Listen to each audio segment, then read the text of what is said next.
Okay, this is my honest confession series. I'm not going to put pressure on myself. I'll just keep doing this, see how it feels, because I do all my other videos. So this is a way of, well, this is pretty much the best way that I can teach and help people, help men and women that are suffering with anxiety. They've got social anxiety, life anxiety, financial anxiety, health anxiety, anxiety in every single area. This is how I teach people to build confidence, honesty, gratitude, discipline, and hopefully to eventually go on and live their dreams. So not an easy thing for me to do, because I've got to be honest about my fears continuously, and I've got to make myself vulnerable, which there's always a part of me that doesn't want to do that. Always, of course, pride, reputation, what people are going to say, how they're going to view me, my family, my clients, my friends, people that don't know me. But if I don't do this, then I'm gonna have mental health problems, and it's gonna spoil all the good in my life, and I won't be of any use to other people, my clients, and I won't be respecting myself or loving myself or taking care of myself. So this helps me to teach and help other people, and it also helps me, which is important, because I need to be in a good place as best as I possibly can to deal with the stresses of helping my clients and other people. I just had a thought when I was out in the passage, and this is true, and I need to say this more often. And again, these things are not always easy to say, but in all the years that I've been coaching, I can honestly say that the people that I work with are probably the kindest human beings that I've ever come across. There's only been a couple of people over the years, when I look at the statistics, that have betrayed me. Only like one or two people. And that was years ago. And I can honestly say, I really mean it, I totally forgive them. I don't have any anger or anything like that, because, you know, look at the mistakes I've made in my life. And if I want forgiveness continuously from God and my faith and other people, then I have to give it to other people. It doesn't make it right. It's a funny story years ago. And if the guy is watching, generally I don't want you to feel bad. I'd be totally friends with you, but a guy did my program. It was years ago when I was teaching in the dating industry, and I got on really well. It was a 2-day program, and he paid me half the money, and on the second day he ran off and didn't pay me the rest of the money. But I could totally forgive that, because that's how powerful fear and anxiety can be. And it's not like growing up that I didn't steal things. I stole things from shops. You know, in my life I was drug dealing, so I can't really I can't be mad at him.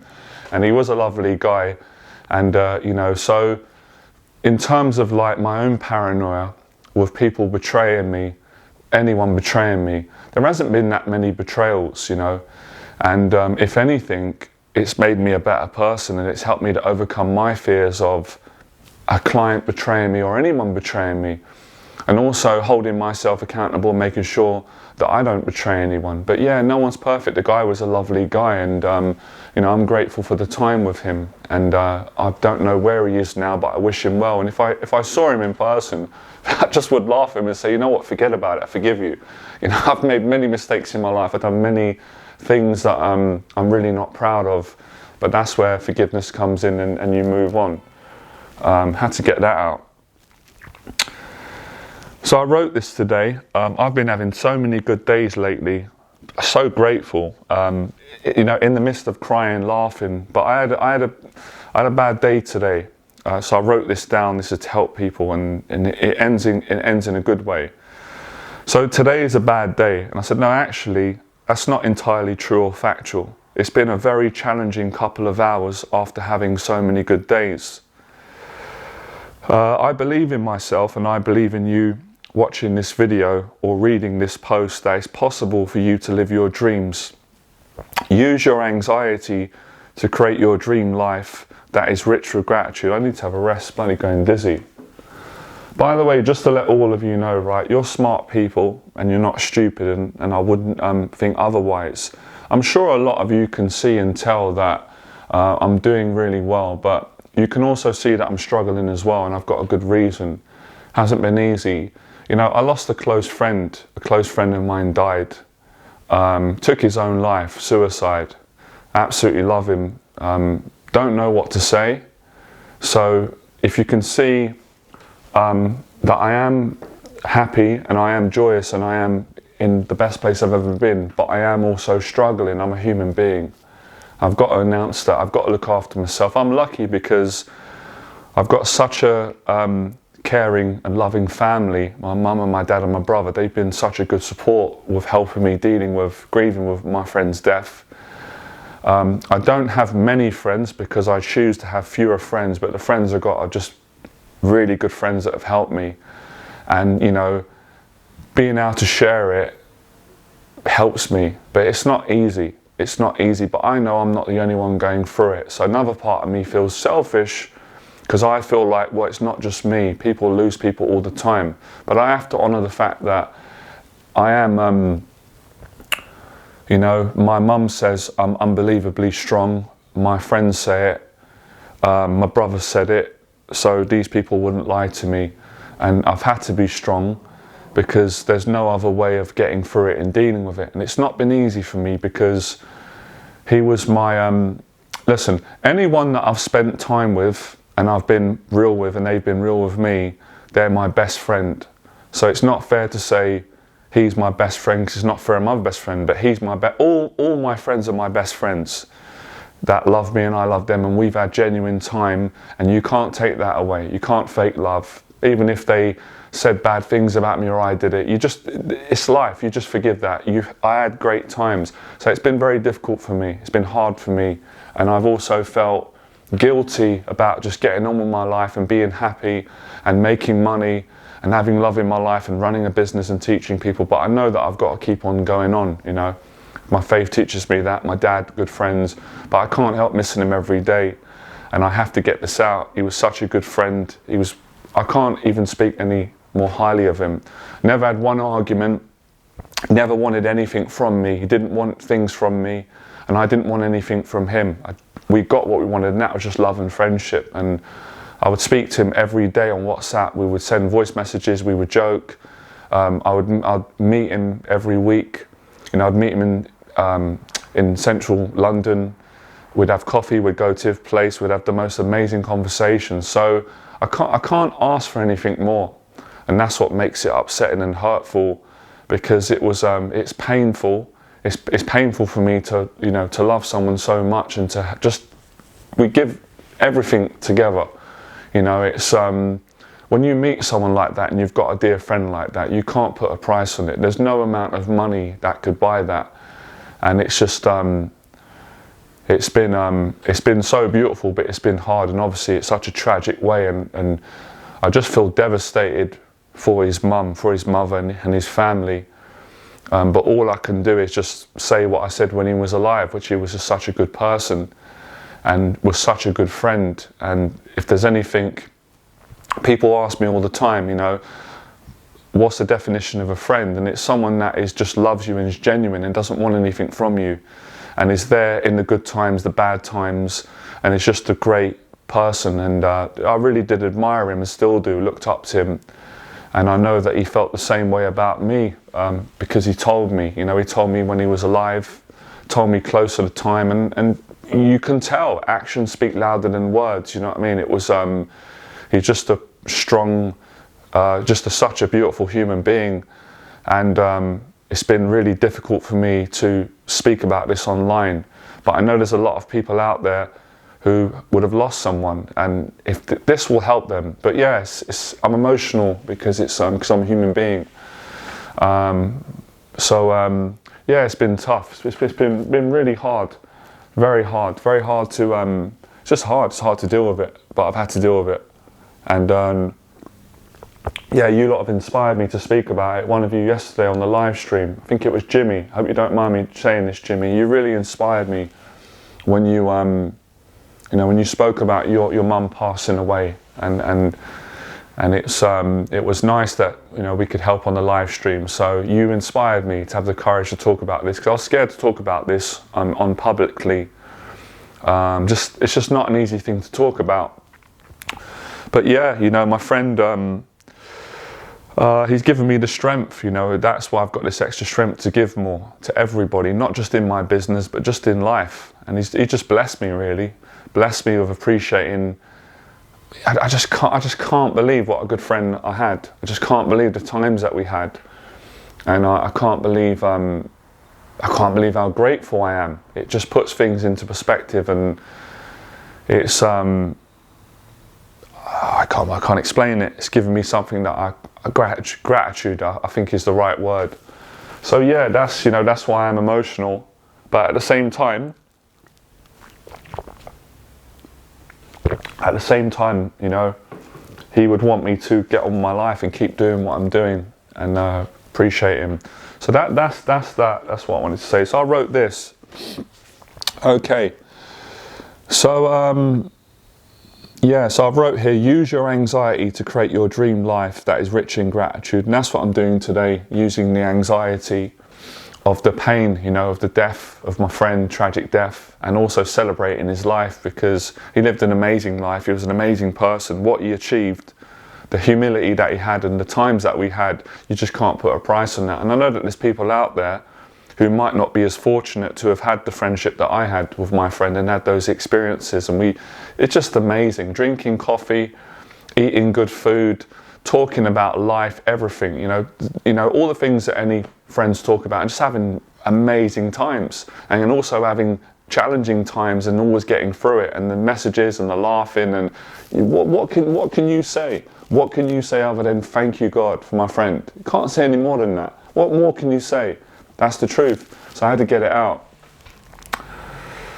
Right, so in my early 20s, when I was struggling with intrusive thoughts that would beat me into submission, I'd be haunted by the same pattern of thoughts, which were, I wasn't good enough, and no woman would ever love me and stay with me if she knew that I suffered with these anxieties and intrusive thoughts. Followed by, I'd never make enough money. Followed by, I'd never be happy and get rid of this anxiety and these thoughts. I used to get so angry and frustrated at myself because I felt trapped in a prison that no matter how hard I tried, I couldn't break out of it. These intrusive thoughts would make me not want to live, but I also didn't want to die, and I didn't want to remain where I was. I was scared everywhere, and I was also scared of changing. These intrusive thoughts would is this on? Make sure this, oh, it is on. So they would attack me when I felt my most vulnerable, and they would make me feel ashamed of having them, and they would tell me that if I tell anyone, if I was to tell anyone about these thoughts and what I felt and what I was going through, people would no longer view me in a good light, because a lot of people viewed me in a good light, which is a nice thing. Not everybody, but a lot of people did. No matter how hard I tried to ignore these thoughts, they'd come on stronger. These thoughts were exactly the same as the school bully, in that the more I begged him, the bully, to have mercy on me, the more he intimidated me and continued to bully me and put fear in me. This is heavy stuff.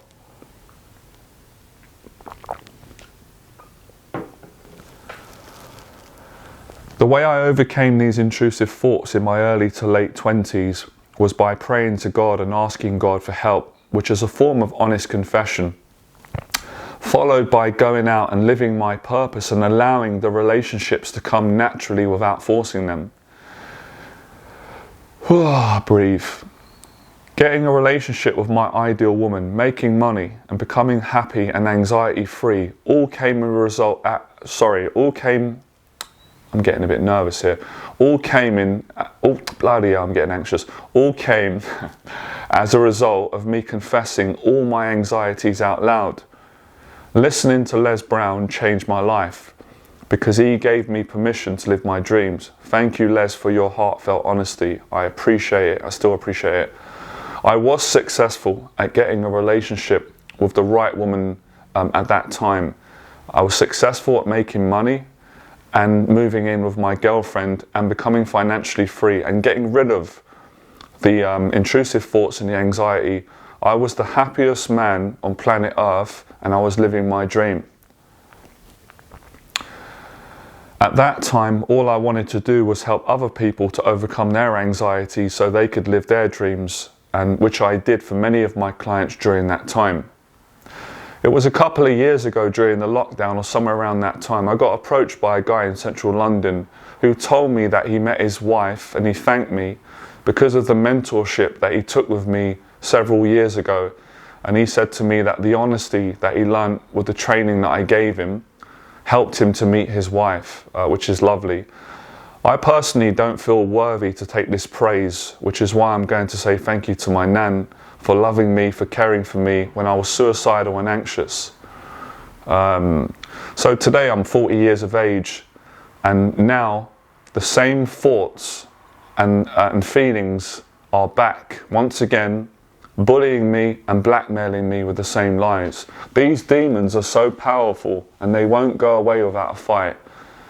They always get triggered when I'm growing to the next level. This is a good sign.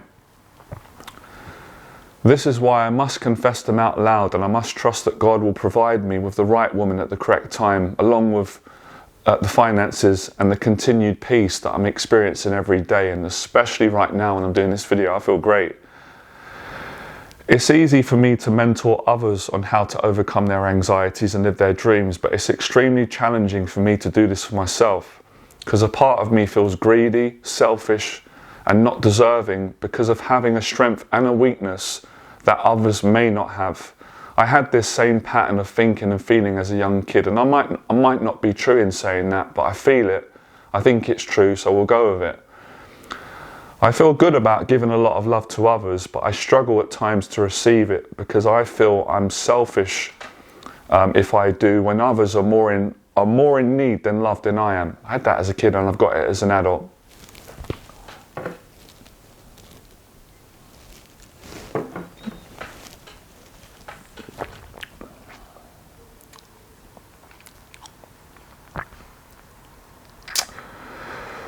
Right, so where are we? Today I confess my demons out loud to God. Now I feel better for confessing them. So many wonderful women have loved me and wanted to stay with me, but in most cases I was the one who kindly declined because it didn't feel right, and I knew in my heart if I married the wrong woman it wouldn't make me happy, nor would it be fair to either of us.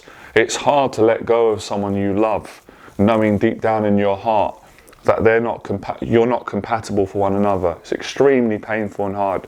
Never gets any easier, really. It's lonely being on your own at times and waiting to meet the right person, but it's the truth, and the truth the truth, bloody hell. Old anxiety surfacing from school. This is good. Shows I'm still human. You guys and girls can see that I'm not perfect. Oh boy. So the truth, man, now you're seeing it. God, the anxieties are still here. I'm a work in progress. Amen. The truth shall set you free. It takes courage to wait and suffer in the loneliness as opposed to settling with someone whom is not the right partner in order to fill that lonely void.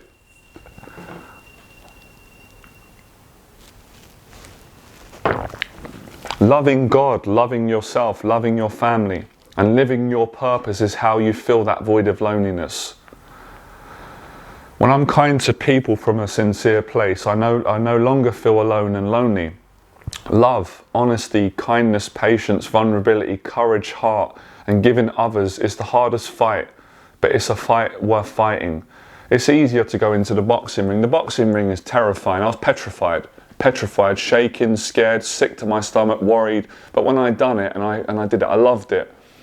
Even when I got beaten up, I got knocked down, I got knocked out in my first amateur fight. I felt humiliated. My brother was watching, all of his friends, famous people, but I loved it. I come out and it made me stronger. You know, sometimes losing makes you win.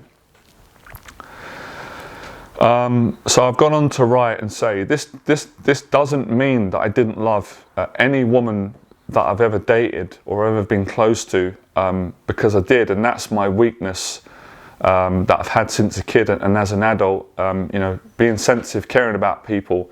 It's very painful to be sensitive, but this is how God made me, and I can't change that about myself. No matter how much boxing or martial arts or bodybuilding that I do, or how much I grow my muscles, or you know, it won't change the fact that I'm weak and I'm incredibly sensitive. Pride will try and prevent me from being honest and confessing my anxieties out loud. However, my spirit and my heart will drive me to tell the truth. When I'm at my weakest, I'm at my strongest. That's a quote from St. Paul, which has literally saved my life and given me strength at all times, even right now to this present day. Everyone has these anxieties and these intrusive thoughts, but only the brave will admit it. I feel better now because I didn't abandon myself. I can't lie to people, it's not fair on them, and I can't lie to myself either. These anxieties and these negative thoughts are not true, but if you don't stand up to them, you will believe the lies and they will stop you from living your dreams. I'm still afraid of my potential, and I'm still afraid to tell my clients and other people that they can live their dreams, and it's possible. It's possible, in the word of Les Brown, because I'm not better than anyone, nor is anybody better than me or you. When I face my fears, I'm not afraid of them anymore. And this is where my confidence derives from and my strength. I dedicate this video to my nan, who I love dearly and miss, and who I appreciate for giving me the love, the unconditional love and support in every way, at times of struggle and at times of the good times. So that's my honest confession today. How do I feel? I feel like a billionaire. I feel like £1 billion couldn't give me this feeling if I don't tell the truth about myself, about how I feel, what I'm going through. And I can honestly say, today is one of the best days I've had, because I had 2-3 hours of torment. My mind was killing me, was attacking me with thoughts and intrusive thoughts. And I went to the gym and I said a prayer, got on my knees. I did my praying, hit the boxing bag, done some weights. I feel absolutely like $1 million. I feel great. And I know that I can't give any more than this, because I practice every day. I practice what I've learned from my mentors. Please God, how can I give everything? Because it takes courage to give. Of course it takes courage to give people. You're scared to give it all away in case it's taken away, but that's obviously pride, insecurity. That's not who I am, that's not who I want to be. So I can't give any more in this moment in time. I'm giving everything. When people are saying to me, how do I come financially free? This is the teaching. How do I meet my dream partner? This is the teaching. How do I solve a relationship that's killing me with my dad or my mum? This is the teaching. Honest confession. And then creating a strategy. So I'm grateful. And now I don't feel lonely. I don't feel abandoned. I don't feel I can't handle it. I feel great. I feel absolutely amazing. So, love is definitely not soft. And I've also got to accept the fact as well. I shouldn't really say this out loud, but I'm going to say it. If people don't like me, and if they attack me and they hate me and they criticize me and they think I'm weak, I don't have any words. I'm okay with it. I'm okay with it. I'm not even going to respond. I don't have it in my heart. Thank God I don't have that in my heart. I don't have that hate. That's from the faith. I feel good. I can't do that, thank God. If it would have been years ago, I'd have been aggressive. I'd have been angry. I'd have been violent. I'd have wanted to fight them. I'd have wanted to hit them, punch them, argue with them. I can't do it. Thank God I can't do it. And it might sound a bit cheesy, but I can't even believe I feel this moment. I actually love them. I forgive them because God's forgiven me and loved me. When I've done all these things, I criticised growing up. I was hateful. I was jealous of other people doing better than me. So I ain't any better than them. Doesn't mean it's right. It doesn't mean I'm going to go, yeah, that's really great and have dinner with them. But it's okay. You have to accept it. You have to accept it. So yeah, and I really appreciate the people that are going to appreciate it. And most importantly, I appreciate myself. I actually value myself. I didn't value myself years ago when I had all success and at certain points, because I wasn't honest enough. I was honest, yeah, but not enough. I wasn't vulnerable, and that was correct because I was young. I wasn't as strong as I am now, or weak. I wasn't grown in my faith. I weren't ready. That's life. You've got to live and learn. So yeah, this is probably the most enjoyable video that I've ever done. But yeah, Practice of gratitude. This is all gratitude. This is what I teach, gratitude. It's beautiful, but it takes a lot of courage. It takes a lot of courage. I couldn't do this on my own. So, yeah, appreciate everyone listening. And I'm going to say it. Listen, you can live your dreams. I'm doing it right now. It comes at a price. It comes at challenge. It comes at struggle, but it's worth it. Men and women, anyone can live their dreams, and I'm doing it, and I encourage you to do the same. Thank you for all the support. The clients that I'm working with are just incredible, amazing people. They're growing, brilliant. What can I say? So to the next video, that's my honest confession for today.